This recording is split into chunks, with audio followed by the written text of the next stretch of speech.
नमस्कार दोस्तों, मैं चक्रपाणी आपके साथ हूं और आप देखना शुरू कर चुके हैं वर्ल्ड हेडलाइन।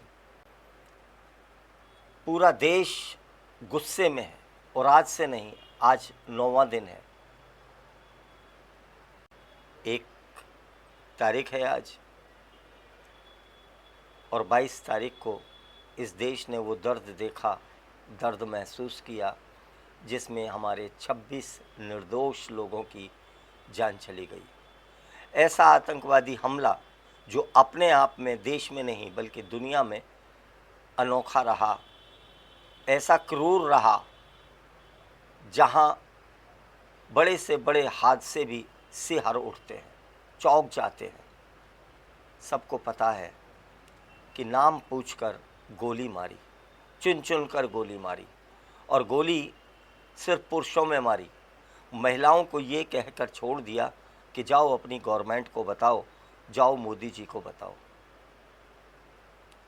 पाकिस्तान ने जो आतंकवादी कायराना हरकत की है निश्चित तौर पर निंदनीय है और आज हमारा पूरा हिंदुस्तान, पूरा देश का एक एक नागरिक, चाहे वो कश्मीर का हो या कन्याकुमारी का, चाहे वो बंगाल का हो या गुजरात का, चाहे वो यूपी का हो या असम का, हर तरफ से आवाज़ आ रही है कि इस आतंकवादी घटना का बदला लो। और राहुल गांधी ने इस घटना के बारे में पूरे दम से कहा है कि समूचा विपक्ष आपके साथ है, आप आगे बढ़िए।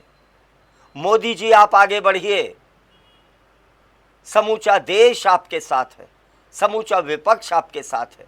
और कहीं से कोई आवाज़ नहीं आ रही है कि सरकार की ये कमी रही, वो कमी रही। हालांकि सरकार ने अपनी भूल को माना है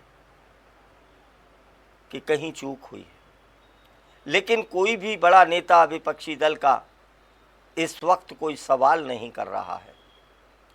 लेकिन एक मोदी सरकार है जिसको शर्म है कि आती ही नहीं, बेशर्मी की इंतहा हो गई है और मानसिक दिवालियापन का शायद इससे बड़ा उदाहरण देश ही नहीं बल्कि दुनिया में कोई नहीं मिलेगा।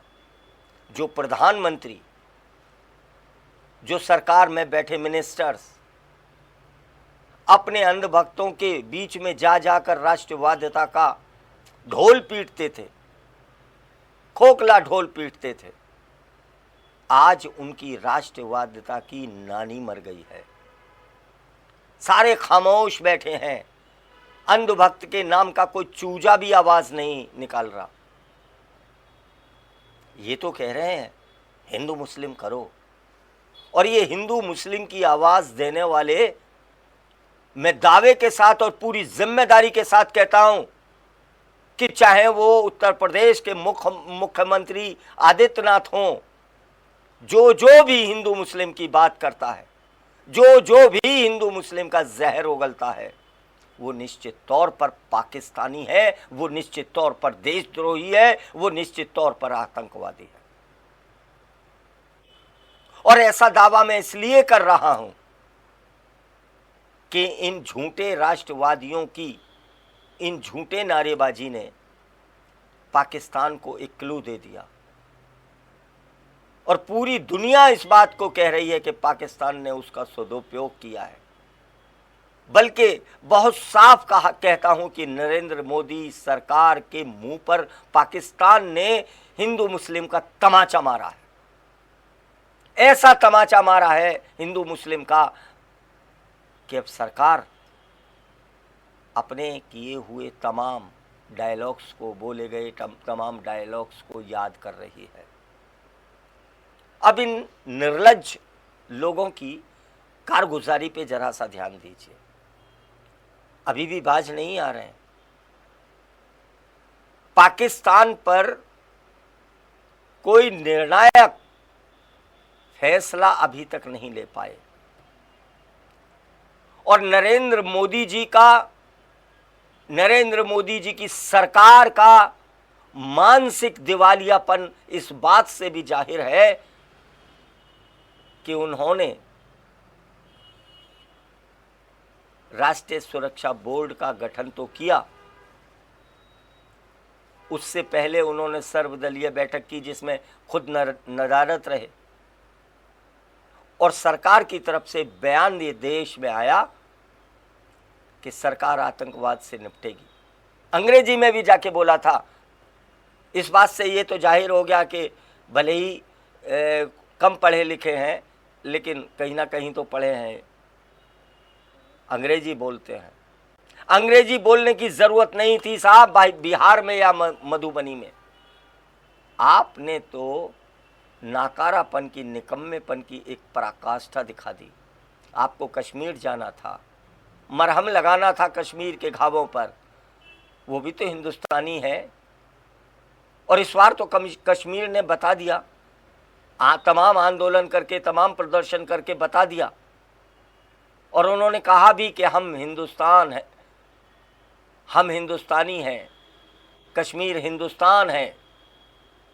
पाकिस्तान के मुंह पर करारा तमाचा मारा, और आपके अंधभक्त पाकिस्तान का ही एजेंडा, हिंदू मुस्लिम का एजेंडा देश भर में लिए घूम रहे हैं। आपको न निगलते बन रहा है न उगलते बन रहा है।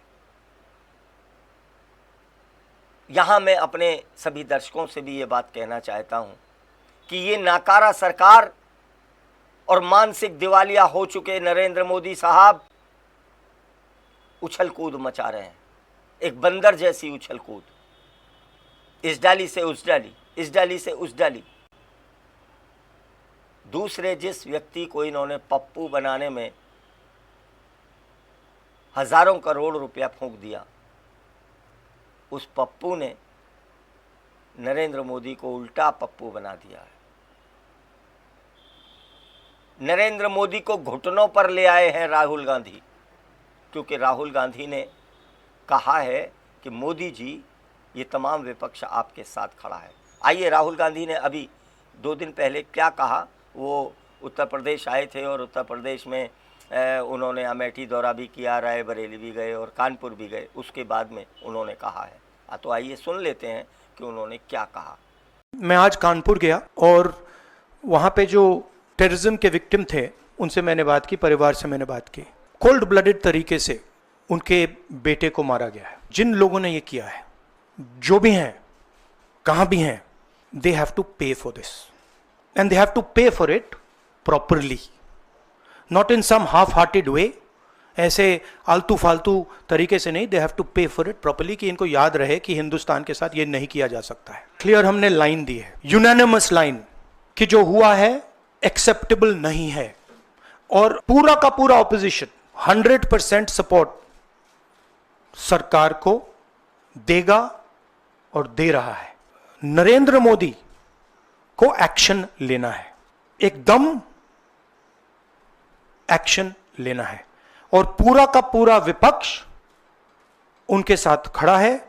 जिन लोगों ने ये किया है, दे हैव टू पे द प्राइस फॉर दिस। तो सुना आपने राहुल गांधी जी ने क्या कहा। आज समस्त विपक्ष, हर विसिल ब्लोअर, सोशल मीडिया का हर पत्रकार,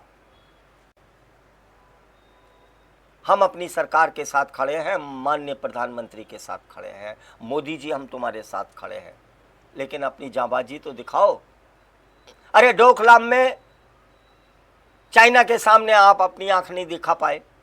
कैप्टन शैतान सिंह की समाधि स्थल को उन्होंने तोड़ दिया और उससे आगे निकल आए। आप खामोश रहे, और आपको आपका डायलॉग याद होगा, कोई नहीं आया है, कोई नहीं आ सकता है, वगैरह वगैरह। चूंकि डायलॉगबाजी में आपका कोई तोड़ नहीं है, आप सिर्फ डायलॉग बोलना जानते हैं, और आपका मंशा सिर्फ चुनाव जीतने का एकमात्र लक्ष्य है, एकमात्र आपकी मंशा है। कश्मीर में इतना बड़ा हादसा हो गया, देश को इतना बड़ा घाव लगा, 26 लोगों की जान चली गई, सैकड़ों लोग उजड़ गए, और आप मधुबनी में हंसी ठिठोली करने पहुंच गए, चुनावी भाषण देने पहुंच गए, और वहां खड़े होकर अंग्रेजी में डायलॉग बोलते हो और विश्व को संदेश देते हो कि आतंकवादियों को छोड़ा नहीं जाएगा। पकड़ो, मारो, है हिम्मत तो करो ना। कायर हो आप मोदी जी। आपने क्या कहा? सेना के हवाले छोड़ दिया। एक मानसिक दिवालिया सरकार ये डायलॉग बोल सकती है। अरे कोई भी एजेंडा हो, आपकी सरकार किस लिए है? अगर सेना को सब डिसीजन लेने हैं तो फिर आपकी सरकार किस लिए है? आपका क्या काम? इस्तीफा दे दीजिए, कोई और आएगा, वो अपने आप सेना को कमांड कर लेगा। आपको शर्म नहीं आई ये बात कहते हुए देश से कि सेना को खुली छूट दे दी है? सेना को खुली छूट कैसे दे दी है? अग्निवीर लाके तुमने सेना का सत्यानाश पहले कर दिया। सेना के पास असले कम है, कहां खुली छूट दे दी? और अगर सेना को बजट चाहिएगा तो किससे मांगेगी? बस इस बात से पेट भर जाएगा कि खुली छूट दे दी। असला चाहिए, गोला बारूद चाहिए, कोई तैयारी सेना को करनी है, कहीं अपना चौकी बनानी है, कोई नया कंस्ट्रक्शन करना है, आर्टिलरी की 50 तरह की प्रॉब्लम्स होती हैं, उनको करना है, अपने हथियार सेट करने हैं, गोला बारूद सेट करना है, एरोप्लेन सेट करने हैं। आपने खुली छूट दे दी, बजट कौन देगा? बजट तो आपने सेना का कम किया है साहब। और जब आप घिरते हुए नजर आए तो आपने जातीय जनगणना की भी हामी भर दी। हालांकि आपने कोई बजट निर्धारित नहीं किया है, ना ही कोई समय निर्धारित किया है, और देश इस बात को भी जानता है मोदी जी, और मेरे देशवासी भी इस बात को समझ लें, और जो अंधभक्त भी मेरा ये कार्यक्रम देख रहे हैं वो भी इस बात को जान लें और खूब कमेंट्स करें मेरे इस शो पर। मैं उनके कमेंट्स से कहीं घबराने वाला आदमी नहीं हूं, आपकी बात का जवाब दूंगा, क्योंकि आप दुश्मन नहीं हो मेरे, आप भी तो हिंदुस्तानी हो भाई। मेरा मकसद सिर्फ आपको जगाना है। मैं संविधान में विश्वास रखने वाला हूं, मैं कानून में विश्वास रखने वाला हूं, और मैं इस देश के लिए मर मिटने वाला हूं। इस भारत माता के लिए जब चाहे मैं अपने प्राणों की आहुति दे सकता हूं, अगर जरूरत पड़े तो। इस बात को बड़े गौर से कह रहा हूं, और इसीलिए आपसे कह रहा हूं, आपको गुमराह किया जा रहा है। मोदी जी इस डाली से उस डाली कूद रहे हैं। जिस जातीय जनगणना की बुराई तमाम बता रहे थे, और अंधभक्त भी पूरे देश में बवाल काट रहे थे, तमाम धरने, आंदोलन, प्रदर्शन हो रहे थे, और योगी जी जो उत्तर प्रदेश के मुख्यमंत्री हैं वो भी कह रहे थे कि देशद्रोही हैं, हिंदुस्तान को तोड़ना चाहते हैं, भारत को तोड़ना चाहते हैं। अब जातीय जनगणना में ऐसी कौन सी खासियत आ गई, कौन से सुरखाब के पर लग गए? वास्तव में आप अभी भी जातीय जनगणना नहीं कराना चाहते, क्योंकि ना तो आपने तारीख बताई है, ना ही बजट घोषित किया है। कब से लागू होगा, कैसे करेंगे, कोई कुछ बताया आपने? नहीं बताया। आपने सिर्फ हामी भरी है, और ये हामी सिर्फ इसलिए भरी है कि आपकी राष्ट्रवादिता का चोला अब जनता के सामने पर्दाफाश हो चुका है, सामने आ चुकी है तमाम सच्चाई। चूँकि आप राष्ट्रवादी होते तो अब तक पाकिस्तान से आपने 26 निर्दोष लोगों की मौत का बदला ले लिया होता। आपका डंका बज रहा है, कहाँ है वो डंका? अरे साहब बताइए ना, डंका कहाँ बज रहा है और कैसे बज रहा है? आज देश पूछ रहा है, देश आपके साथ है, कोई कमेंट्स नहीं। साहब मैं भी आपको सलूट करता हूं। आप पाकिस्तान को सबक तो सिखाइए, लेकिन आपका एजेंडा सत्ता है, और जब सत्ता खिसकती आपने देखी तो आपने जातीय जनगणना की बात कह दी। इससे पहले पुलवामा भी हुआ था, आज तक रिपोर्ट नहीं आई उसकी। पुलवामा की रिपोर्ट नहीं आई। बड़ी तेज एजेंसियां काम करती हैं आपके इशारे पर। सेना को सौंप दिया है, सेना के गले में मरा हुआ सांप डाल दिया। वो भारतीय सेना है, वो जांबाजी से लड़ना जानती है, अपने जवानों को शहीद करती है भारतीय सेना। सैल्यूट करता हूं मैं भारतीय सेना को। सच बात तो यह है कि आपके मुंह से भारतीय सेना का नाम भी अच्छा नहीं लगता। आप देश में हिंदू मुस्लिम करते हो साहब, भारतीय सेना में कभी हिंदू मुस्लिम नहीं होता। भारतीय सेना का कोई धर्म नहीं है, वो धर्म निरपेक्ष है। हमारा देश धर्म निरपेक्ष है। लेकिन आपने अलग बांसुरी बजाई, आपकी अलग बीन है। चूंकि आपको और तो कुछ आता जाता नहीं, आप झूठा थोता राष्ट्रवाद का नारा देते हैं। कहाँ है राष्ट्रवाद आपका? कहाँ राष्ट्रवाद है साहब, बताइएगा ना। अभी तक आप मणिपुर नहीं गए, चलो वो तो घर की बात है। चाइना ने हमारी 4000 वर्ग किलोमीटर जमीन हथिया ली, अपने नगर बसा लिए, अपने गांव बसा लिए। आप खामोश रहे, आपके कानों में तेल डल गया, आपको सुनाई नहीं आता, आपको कुछ दिखाई नहीं देता। और अब आप उछल कूद मचा रहे हैं। आपने उछल कूद मचानी शुरू कर दी है। और जब आपको लगा कि कहीं ऐसा ना हो, क्योंकि मैं इस बात को पूरे गौर से कह रहा हूँ, पूरे इत्मीनान से कह रहा हूँ कि भारतीय जनता पार्टी में भी बहुत सारे लोग, बहुत सारे सांसद, बहुत सारे विधायक आज उपभोग की स्थिति में, वो ये देख रहे हैं, आरएसएस के लोग देख रहे हैं कि हमने किन लोगों को लाके बिठा दिया। भाई अगर ये बहुत दिन तक रहे तो आरएसएस और बीजेपी का अस्तित्व खतरे में आ जाएगा। और शायद इसी बात को सोच के मोहन भागवत जी इनसे मिलने गए थे 11 साल में पहली बार, अभी परसों की बात है। मोहन भागवत मोदी जी से मिले, उसके बाद में ये चीज सामने आई कि जातीय जनगणना होगी, क्योंकि और कोई बहाना नहीं था इनके पास। देश का तमाम इंफ्रास्ट्रक्चर ठप कर चुके हैं, देश की शिक्षा व्यवस्था ठप कर चुके हैं, देश की स्वास्थ्य व्यवस्था वो कॉरपोरेट के चरणों में पहुंच चुकी है, ठप कर चुके हैं। रोजगार है नहीं, महंगाई आसमान छू रही है, नौकरियां सरकारी ये दे नहीं पा रहे हैं, सब में छटनी कर दी, सब कुछ सौंप दिया उसको। और साहब एक बात बताइए, आप ही की एनआईए की रिपोर्ट आती है जिसमें कहा जाता है कि जो ये आतंकवादी हैं इनकी फंडिंग ड्रग्स से होती है, और ड्रग्स उतरा है अडानी साहब के पोर्ट पर। सोच तो रहे होंगे आप में से बहुत सारे लोग कि इस पे भी मुकदमा हो जाएगा। अरे करो मुकदमा,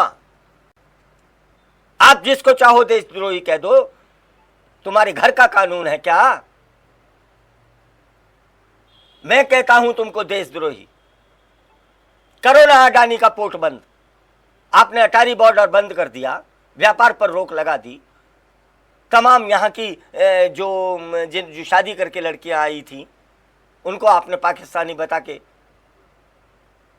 वो भेज दिया। 40 साल, एक घटना तो ऐसी हुई है कि जो 40 साल पहले जिसकी शादी होके आई थी उसको रवानगी दी है। बताइए उसका कौन होगा पाकिस्तान में? जिसके बच्चों के भी बच्चे हो गए, उनके भी छोटे छोटे बच्चे, वो सब हिंदुस्तानी, उस अकेली बुढ़िया को भेज दिया। शर्म नहीं आती है? ये कौन सी सरकार चला रहे हो भाई आप बताओ ना, इससे देश को क्या मिलेगा? तमाम जो इंडस्ट्री है वो आपने ठप करके डाल दी। चाइना हमारा दुश्मन था और आज भी हमारे कोई ज्यादा मधुर संबंध नहीं है। सबसे बड़ा बिजनेस आप चाइना से करते हैं। वो अमेरिका जिस पर यह भी आरोप लग रहा है कि उसका CIA हमेशा से भारत के खिलाफ काम करता रहा है, और तुमसे भी 2-3 दिन पहले मोदी जी बात हुई थी कुछ फोन पे। हो सकता है पहलगाम में भी उसकी कहानी हो, जरा टटोल के देखो। चूंकि उसको तो हथियारों का व्यापार करना है, वो तो सबको हथियार बेचेगा। तो ये उछल कूद मत कीजिए मोदी जी, आप थक गए हैं, बुजुर्ग हैं आप, कोई बात नहीं, देश से गलती मान लीजिए और कोई बात नहीं, अब रिटायरमेंट ले लीजिए। अब इस देश को बर्बाद मत कीजिए। जरा देखिए, जिस लड़की की 4 दिन पहले 6 दिन पहले शादी हुई, उसका सिंदूर उजड़ गया, उसके हाथों की मेहंदी नहीं छूटी थी, विधवा हो गई। People going against Muslims or Kashmiris. We don't want this. We want peace and only peace. Justice भी चाहेंगे? Of course, we want justice. Of course, the people that have done wrong with him should be punished. You are going to donate your blood today? Yes. आप भी All blood of us donate are going to blood are donated. विनय ने जो रास्ता चुना था देश सेवा का, क्या उस पे आगे बढ़ेंगे? Yes, of course. ठीक है, थैंक यू। हमारी देश ने हमें वहाँ पे अनाथ छोड़ दिया था। उस जगह पे हमारी सरकार ने हमें वहाँ अनाथ छोड़ दिया था, हमारी आर्मी ने हमें वहाँ अनाथ छोड़ दिया था। क्योंकि माँ बाप घर पे सुरक्षा करते हैं, देश में सुरक्षा तो वही करते हैं ना, उन्हीं को तो हम बोलते हैं कि हमें सुरक्षित रखेंगे। वहाँ पे अनाथ कर दिया था उन्होंने। Shubham was the first who was being approached. उसको अप्रोच किया एंड पूछा हिंदू है मुसलमान, हम समझ नहीं पाए कि वो बोलना क्या चाह रहा है। तो हमने उससे दोबारा पूछा क्या वो भैया, तो उसने लाउडली बोला थोड़ा, हिंदू है कि मुसलमान, मुसलमान ने तो कलमा पढ़। तो हम दोनों ने स्माइल करके, क्योंकि हमें अभी तक लग रहा था कोई प्रैंक कर रहा है। वी हैड नो आइडिया कि द नेक्स्ट सेकंड हम बोलेंगे कि हम हिंदू हैं, ऐसा कर देंगे। हमें लगा मस्ती चल रही है कुछ, तो ऐसा कुछ प्रैंक है। हमने बोला हिंदू, बस जैसे ही the sentence was not even properly finished, they shot him here, so nothing left.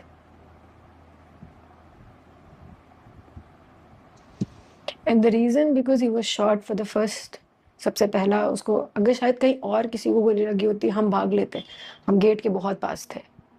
तो क्योंकि उसको गोली पहली लगी है, कई घर अभी भी बचे हैं। सब तो मैं नहीं कहूँगी क्योंकि बहुत घर खत्म हुए हैं, बहुतों को घर खत्म कर दिया इन लोगों ने, इन आतंकवादियों ने। लेकिन क्योंकि इसको पहली गोली लगी, तो जो कुछ लोग अपने घर जाके बोल पा रहे हैं ना कि हम उससे स्केप करके आए हैं, उसका रीजन शुभम है कि पहला उसको मारा था। ये मैं अपने सामने देख रही थी कि पीपल कुड रन, अगर किसी और को मारा होता तो we could have also run. उन्होंने मुझे गन ऐसे करके मेरे को बस ऐसे हिलाया और चले गए। But there are lot of wife, even हम मिले हैं कुछ लोगों से जब हम एयरपोर्ट पे वापस आ रहे थे अपने घर की तरफ, उनसे बोला है कि उन्होंने, जब उन वाइफ्स ने बोला कि हमें मार दो, हमें भी मार दो, तो उन्होंने बोला कि नहीं जाओ, जो मैंने तुम्हारे पति के साथ किया अपने गवर्नमेंट को बताओ जाके। तो दिस रिबेल जो आतंकवादियों का था, ये गवर्नमेंट के टुवर्ड्स था। The innocent died because they had this anger towards the government. इस गवर्नमेंट के फेलियर की वजह से या जिसकी वजह से ये आतंकवादी अंदर घुसे, उनके फेलियर की वजह से, किसी फेलियर से ही तो घुसे हैं अंदर, उसी की वजह से तो इंसान गया है। तो जब वो गया है इसी देश की गलती की वजह से, इस देश की वजह से अगर गया है, तो इस देश को उसे शहीद का दर्जा देना जरूरी है। कैसे जिएगी वो जिंदगी? और वो लोग जो आपने, वो बच्चे जिनकी माँ को पाकिस्तान भेज दिया, और जो बच्चे यहाँ पे हैं, वो छोटे छोटे बच्चे, उनकी माँ से उनको दूर करा, ये किस कानून के तहत, किस संविधान के तहत आपने किया है? आप उनको एक क्वारंटाइन करा देते, कोई सेंटर बना देते, उनकी जांच कर लेते। वाह वाह मोदी जी, आपने शायद जितना देश को बर्बाद किया है, शायद ही हिंदुस्तान में तो कोई उदाहरण है ही नहीं, दुनिया में शायद ही कोई ऐसा उदाहरण मिले जिसके प्रधानमंत्री ने 11 साल में देश को इतना बर्बाद किया हो। आपने कोई सेक्टर नहीं छोड़ा, और खामोशी दिखाने वाले आपके मंत्री, चाहे वो अमित शाह साहब हो, चाहे राजनाथ सिंह हो, जनता को जवाब तो अब देना पड़ेगा आपको। भारतीय जनता पार्टी में सारे गुजराती नहीं हैं, बड़े व्याकुल हैं बहुत सारे लोग, हमसे बात भी होती है कुछ लोगों की, आपसे बड़े परेशान हैं लोग। प्रसाद बांटेंगे जिस दिन आप छोड़ोगे सत्ता। भाजपा में बहुत सारे लोग ऐसे हैं जो आपसे ज़्यादा पढ़े लिखे हैं, विद्वान हैं। अब आपने 11 साल कर लिया, इससे पहले मुख्यमंत्री रहते हुए भी आपने अपने तीर चला लिए। अब इस देश को क्षमा कर दो, इतनी बड़ी सज़ा मत दो, बहुत बड़ी सज़ाएं आपने दे दी हैं। बहरहाल इस उछल कूद से काम नहीं चलेगा मोदी जी। आपके राष्ट्रवाद का जो एक आवरण था, पर्दाफाश हो चुका है। देश जवाब मांग रहा है, देश निर्दोषों की मौत का जवाब मांग रहा है। जवाब कब दोगे मोदी जी? और अंधभक्तों, अब अपनी आंखें धो लो, मुंह धो लो। ये देश आपका है भैया, हम आपके दुश्मन नहीं है।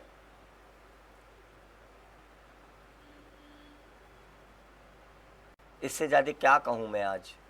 बहरहाल ये परिस्थितियाँ जितने दिन ज़्यादा रहेंगी देश के लिए बहुत घातक है। आप इसको सुधार लीजिए और ये चुनावी मूड को उतार दीजिए। जनता आपसे अकुला चुकी है। और यहाँ मैं भारतीय जनता पार्टी और आरएसएस से भी निवेदन करना चाहूँगा कि इन गुजरातियों को विदाई दो, किसी अच्छे आदमी को शासन सत्ता सिंहासन पर बैठाओ। एक से एक गुणवान विद्वान व्यक्ति भारतीय जनता पार्टी में हैं, उनको रक्षा मंत्री बनाओ, गृह मंत्री बनाओ, प्रधानमंत्री बनाओ। आज के लिए बस इतना ही। जो गलती हो गई हो, बुरा लगा हो, देश के लिए बोला है, और फिर भी अगर आपके मन में कोई कटुता है तो मैं क्षमा चाहता हूँ। एक बार मेरे साथ बोलो आज, भारत माता की जय, भारत माता की जय, भारत माता की जय। जय हिंद।